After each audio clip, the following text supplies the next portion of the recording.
پچھلی 22 کو یا 23 کو جب میں نے سپیچ کی تو سارے دوستوں نے مجھے کہا کہ ڈاکٹر صاحب اگلی دن آپ کو ایک اور نوٹس آئے گا۔ الحمدللہ نوٹس تو نہیں آیا، لیکن میرے گھر پہ گرنیٹ پھینکا گیا، تو میرے خیال میں یہ گرنیٹوں تک پہنچ چکی ہے اور شاید اس سپیچ کی بعد کوئی بم پھینک دے۔ جب رجیم چینج ہوا تو اس میں 4-5 باتیں تھیں۔ پہلے خان صاحب کو ہٹانا تھا، اس کے بعد اس نے اپنے ایجنڈے کو جو طاغوتی طاقتیں ہے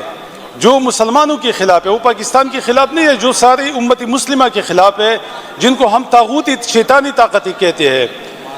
تو ان کا یہ ایجنڈا تھا۔ وہ اس طرح کے لوگوں کو لے کے آ رہی تھی تاکہ وہ اپنے ایجنڈے میں کامیاب ہو جائے۔ پہلے آپ کو پتہ ہے کہ انہوں نے یہی کہا، یہ جو بورڈ آف فیس میں شامل ہو گئی۔ اس کے بعد ان کا جو اگلا ایجنڈا ہے وہ ہماری پاکستان کا ایٹمی پروگرام ہے، اس کو ٹارگٹ کروانا ہے، اس کو رول بیک کروانا ہے، یہ ان کا آخری ڈیمانڈ ہے۔ اور یہ میرے خیال میں ہمارے خان صاحب نے جب وہ رجیم چینج کے ذریعے وہ وزارت عظمیٰ سے ہٹائی گئی زبردستی، تو انہوں نے کہا تھا کہ وہ ساری باتیں مانیں گی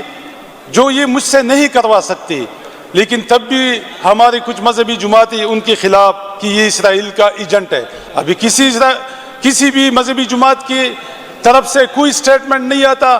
جناب اسپیکر صاحب، دوسری بات جو میرے لیڈر عمران خان کے ساتھ ایک وہ ناجائز کیسز میں قید میں ہے، اور سب کو پتہ ہے کہ ان کی کیسز کیا ہے، یعنی کسی کے پاس کوئی ٹوس ان کے خلاف کچھ ہے ہی نہیں۔ لیکن اس سے زیادہ جو تشویشناک بات ہے، جو پچھلے ہفتے ان کا ایک ہاسپٹل میں فیمز میں وہاں بھی ایک پروسیجر ہوا۔ پہلے یہ وزراء نہیں مان رہی تھی، کہہ رہی تھی کہ جھوٹ ہے وفاقی وزراء، پھر جب وہ بات سامنے آ گئی تو پھر انہوں نے مانا کہ ہاں ایک چھوٹی سی پروسیجر ہو گئی ہے۔ تو جناب اسپیکر صاحب، یہ کتنی تشویشناک بات ہے، اور ہماری جو قیدی ہے ان کے جو فنڈامنٹل رائٹس ہے، جو ہیومن رائٹس کی تنظیمیں ہے کہ ایک قیدی کو ہفتے میں لازمی ان کی فیملی کے ساتھ، ان کی وکلا کے ساتھ یا ان کی فرینڈز کے ساتھ ملنا بالکل ان کا حق بنتا ہے، لیکن یہ پچھلی 2-3 مہینے سے کوئی ملاقات ان کی نہیں کروا رہی۔ تو جناب اسپیکر صاحب، یہ ایک بہت بڑی زیادتی ہے جو ان کی فنڈامنٹل رائٹس ہے، ان کی خلاف ورزی ہے۔ جناب اسپیکر صاحب، ان کی بہنیں روزانہ وہاں بھی بیٹھتی ہے، ہم بھی ساتھ چلی جاتی ہے، ہم کہتے ہیں بہنوں کی ملاقات کرواؤ، تو کیا مطلب ہے کہ اگر وہ بہنوں کے ساتھ ان کی ملاقات ہو جاتی ہے تو کیا کوئی پاکستان میں ایٹم بم گرے گا؟ کیا پاکستان تباہ ہو جائے گا؟ کیا ہوگا؟ ملاقات کر لیں گی، واپس آئیں گی، ان کی صحت کے بارے میں وہ لوگوں کو بتائیں گی کہ وہ ٹھیک ہے، ان کی کروڑوں کی ان کی مرید ہے یہاں پاکستان میں، جو ان کے ووٹر ہے، جو ان کے سپورٹر ہے، وہ کروڑوں کی تعداد میں ہے، تو ان کو تسلی ہو جائیں گی۔ تو جناب اسپیکر صاحب، وہ بھی یہ حق تلفی کروا رہی ہے، اور پھر ان کی اوپر رات 11 بجے کے بعد پانی پھینکنا، ان کو کھینچنا، ان کو ہاتھ پاؤں سے پکڑ کے ان کو پریزن وین میں ڈالنا، یہ کہاں کا انصاف ہے؟ یہ کیا سبق دے رہی ہے؟ یہ کیا تاثر دے رہی ہے پوری دنیا میں کہ ہم ایک قیدی کے ساتھ کیا کروا رہی ہے؟ تو جناب اسپیکر صاحب، اس پہ بھی ہماری بہت بڑی تشویش ہے، اور ہمیں سپریم کورٹ سے جو عملاً اس میں آپ کو پتہ ہے کہ کیا ہوا ہے 27ویں ترمیم کی بات، 26ویں ترمیم کی بات، 27ویں ترمیم کی بات، اور یہ ساری پارٹیاں جو پاکستان تحریک انصاف کے خلاف ہے، وفاق میں بیٹھے، یہ اس جرم میں شریک ہے، اور انشاءاللہ اس جرم کی ان سب کو پتہ چلے گا کہ ہم نے یہ جو 26 اور 27ویں ترمیم کی ہے، یہ ان کے گلوں میں انشاءاللہ پندہ بنے گا، اور یہ بھی خود مکافات عمل کی دور سے گزرے گی انشاءاللہ۔ جناب اسپیکر صاحب، اس کے علاوہ میں بحیثیتی پاکستانی بلوچستان میں جو کل ہوا اس پہ بھی بات کروں گا۔ جناب اسپیکر صاحب، جب کے پی میں کچھ اس طرح کی ہوتے ہیں تو ذمہ دار پھر سی ایم ہوتا ہے، ذمہ دار پھر صوبائی حکومت ہوتا ہے، اور کہتے ہیں کہ یہ حکومت نااہل ہے۔ لیکن آج میں پوچھنا چاہتا ہوں کہ بلوچستان میں جو کچھ ہوا، 16 مقامات پہ BLA کی لوگوں نے، دہشت گردوں نے حملہ کیا، 12 ڈسٹرکٹ کو انہوں نے اپنی کنٹرول میں لیا، وہاں پہ بینکوں کو انہوں نے اڑایا، وہاں پہ ایک نوشکی کی ڈی سی کو انہوں نے یرغمال بنایا. اس کے علاوہ جناب اسپیکر صاحب وہاں پہ جو کارروائیاں بی ایل اے نے ایک ہی دن میں کروائی اور وہاں پہ لوگوں کو اغوا کیا اور وہاں پہ ہمارے سیکورٹی فورسز کے لوگوں کو شہید کیا, وہاں پہ سویلین کو شہید کیا, تو کیا یہ وفاقی حکومت جو کہتی تھی محسن نقوی کی یہ جو بی ایل اے کے لوگ ہیں یہ ایک ایس ایچ او کی مار ہے, تو اب وہ ایس ایچ او کہا گیا کیونکہ وہاں پہ تو ڈی ایس پی کو بھی اغوا کیا گیا, تو جب اس ڈی ایس پی کو اغوا کر رہی تھی تو ایس ایچ او کہا تھا. جناب اسپیکر صاحب اسی طرح ہمارے درجنوں سیکورٹی فورسز کے لوگ شہید ہو گئی, ہماری سویلین شہید ہو گئی, اور یہ ایک جھوٹا بیانیہ چلا رہی ہے کہ ہم نے اتنی دہشت گردوں کو مارا ہے. تو کیا پاکستان کی سیکورٹی فورسز اسی میں لگی ہے کہ ہم نے 50 مارے اور ہماری 10 مر گئی ہے, شہید ہو گئی ہے؟ تو میرے خیال میں یہ جو کمپیریزن کرواتے ہیں اور یہ ایک جھوٹا بیانیہ یہ تاثر دے رہی ہے, یہ تو سراسر ہماری افواج پاکستان کے خلاف ایک سازش ہے, ہماری سیکورٹی فورسز کے خلاف ایک سازش ہے. میرا ایک سیکورٹی فورسز کا اگر وہ فوج میں چلا جاتا ہے تو اس پہ کروڑوں کا خرچ آتا ہے, اس کا نعم البدل نہیں ہے کہ وہ 50 دہشت گردوں کے مقابلے میں اگر ہمارا ایک بھی سیکورٹی فورس کا بندہ شہید ہوتا ہے تو وہ اس ملک کے لیے لڑتا ہے اور شہید ہوتا ہے. لیکن ہماری غلط پالیسیاں, ہمارے وہ پالیسیاں جس میں ہم نے باقاعدہ طور پہ سیکیورٹی فورسز جو ہے, بار بار کہتا ہوں کہ ہمارے D G S P R صاحب آتی ہے, پریس کانفرنس کرتی ہے ایک پارٹی کے خلاف, ایک لیڈر کے خلاف, ان کو ٹارگٹ کرواتی ہے, ایک صوبے کو ٹارگٹ کرواتی ہے, تو احساسی محرومیت بڑھتی ہے, لوگوں میں نفرت پھیل جاتا ہے. کل آپ نے دیکھا کہ کوٹہ میں اور بلوچستان میں وہی بی ایل اے کے لوگ بھی آزادانہ گھوم رہے ہیں اور عوام بھی ریلیکس ہے, عوام کو ان سے کوئی تکلیف نہیں ہے. تو یہ کیا تاثر جا رہا ہے, یہ پاکستانیوں میں کون سا تاثر جا رہا ہے؟ اس میں سوچنے کی بات ہے, اس میں ہماری سیکورٹی فورسز کو بیٹھنا چاہیے اور اس کو دیکھو. سب سے جو بڑی چیز ہوتی ہے وہ دل سے نفرت ہوتی ہے, جب آپ نفرت کرتے ہیں تو وہ سب سے خطرناک چیز ہوتی ہے. تو جناب اسپیکر صاحب جو یہاں ہمارے ساتھ سلوک ہوتا ہے, یعنی یہ جو کہہ رہی تھی کہ یا ہماری فیلڈ مارشل صاحب کی ایک سٹیٹمنٹ چلتی ہے ٹی وی چینلوں پہ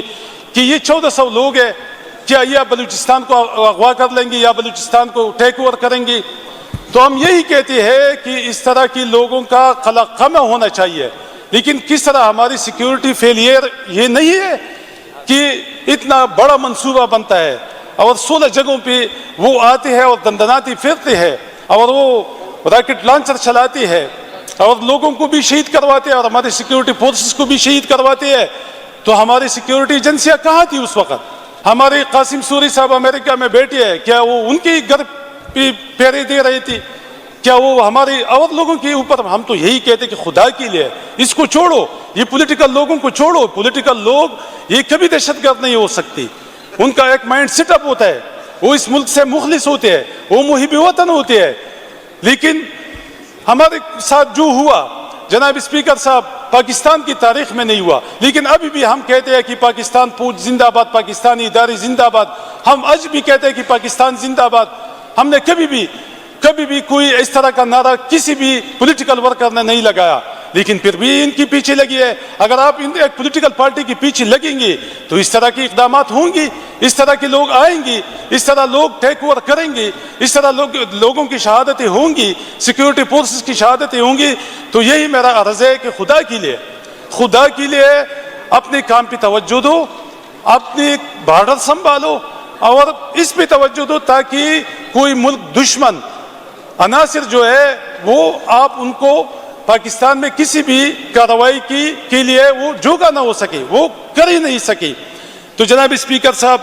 بلوچستان کا جو واقعہ ہے اس کو ہم شدید الفاظ میں مذمت کرتے ہیں, لیکن ہم یہ بھی وفاقی حکومت سے مطالبہ کرتے ہیں کہ وہاں پہ آپ جو فارم 47 پیپلز پارٹی کی حکومت ہے ان سے بھی استعفیٰ مانگو, کیونکہ وہ بھی فیل ہے.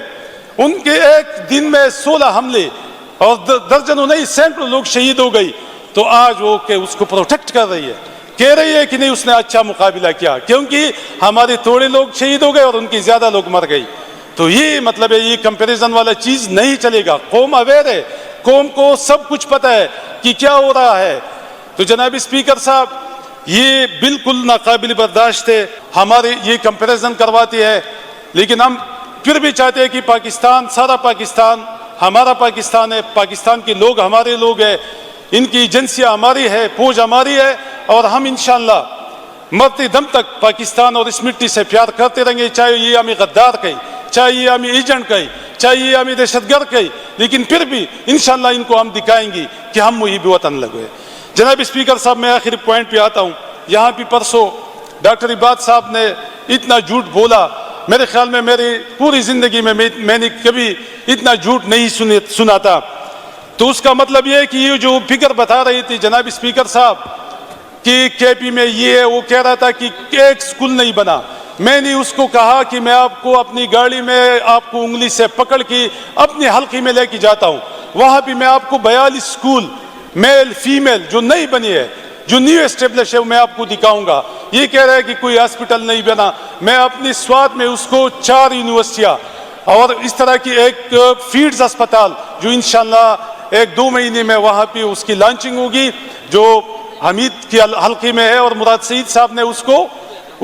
اسٹیبلش کیا تھا۔ اس کے علاوہ جناب اسپیکر صاحب تھوڑی سی ٹائم دے دے، میرے حلقے میں پیراپلیجک اسپتال جو پوری صوبے کا واحد اسپتال ہے وہ بن رہا ہے الحمدللہ، 100 کنال زمین میں نے اس کو دی ہے اور وہاں پہ بن رہا ہے۔ 4 یونیورسٹیاں وہاں پہ میری حکومت میں بنی ہے۔ وہ جو کہہ رہا تھا کہ کوئی سکول نہیں، کوئی یونیورسٹی، تو آپ جھوٹ بولیں گے تو لوگ اس پہ، تو یہ مطلب ہے کہ اچھا ایک گریویٹی سکیم جو فضل حکیم کے حلقے میں 29 ارب روپے کی سکیم وہاں پہ ابھی تقریباً کمپلیٹ ہونے والی ہے، تو یہ جھوٹ لوگ مانیں گے۔ یہ پی ٹی آئی کے لوگ کیوں ووٹ دیتے ہیں؟ وہ تو اس لیے دیتے ہیں کہ گراؤنڈ پہ لوگ دیکھتے ہیں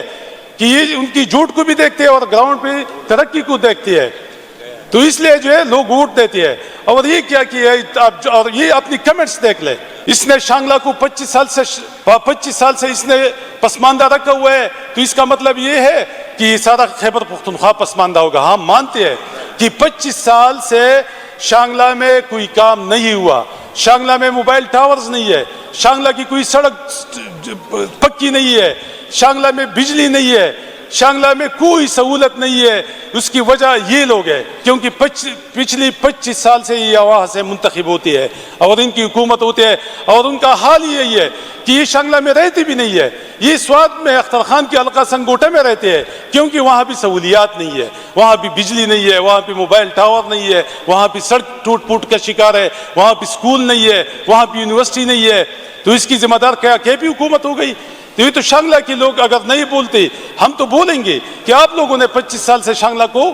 آپ لوگوں نے پسماندہ رکھا ہوا ہے اور قصداً آمدن رکھا ہوا ہے، کیونکہ الیکشن میں آپ جاتے ہو، پائپ کی بنڈل تقسیم کرتے ہو، آٹے کی بوری تقسیم کر لیتے ہو، اور اس طرح جو ہے نا